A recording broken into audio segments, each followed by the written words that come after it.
Na Záhorí plánujú vybudovať multimodálne alebo viacúčelové logistické centrum. Prekladisko veľkokapacitných kontajnerov s väčšinou ázijským tovarom. Postaviť ho majú na vyše 100 hektároch zväčša ornej pôdy.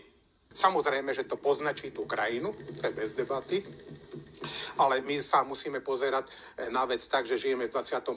storočí a tak, jak vo svete, či je to Brandenburská brána, Eiffelová väža, pyramídy v Gíze, proste tiež sú v obkolosení toho života 21.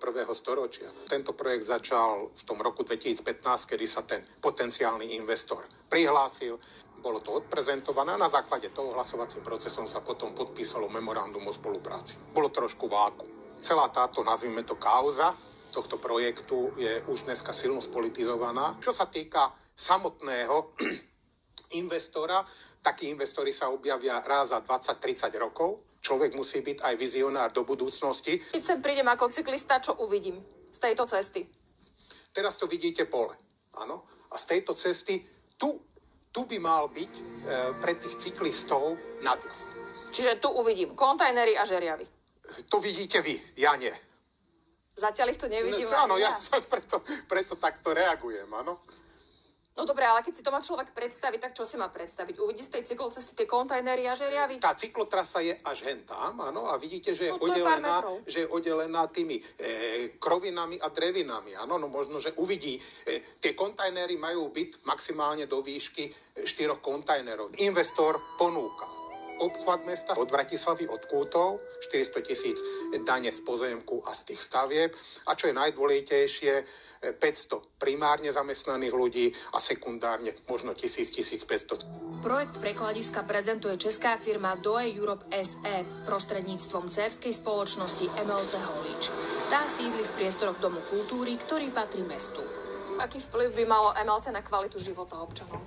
O tom povie ten projekt, áno, EIA, ktorý sú oni povinní zrealizovať. Tieto polia, na ktorých tu rastie repka olejná, od ktorej sme každý rok pomaly žltí ako Aziati, nemôžem ja vnímať ako barokové územie. V tom projekte sa píše, že vybudujú sa mimoúrovňové križovatky, vybuduje sa obchvat. Pýtam sa, kto je za tým sa? Ne, že sa. Oni ho idú vybudovať. Ako je charakterizované toto územie v aktuálnom územnom pláne? Je tam deklarované viacej tých možností, ale určite tam nie je niečo také, aby sa tu stavali nejaké objekty hospodárskeho alebo výrobného sektoru. A kedy naposledy ste menili územný plán? Rok dozadu. A vtedy ste už teda, keď tá aktivita je známa od roku 2015, vtedy ste nenavrhovali zmenu? Nenavrhovali, lebo ten investor nebol tak ďaleko, aby sme mohli na ňo čakať. Ono sa ľahko rozhoduje o nejakých uzáverách, ale tí pamiatkári, ani to ministerstvo kultúry, tým potenciálne v budúcnosti blízke nezamestnaným ľuďom tú robotu nedajú. Vy ste upozorňovali v tom roku 2015 tých možných investorov, že tu môže vzniknúť práve problém s pamiatkármi?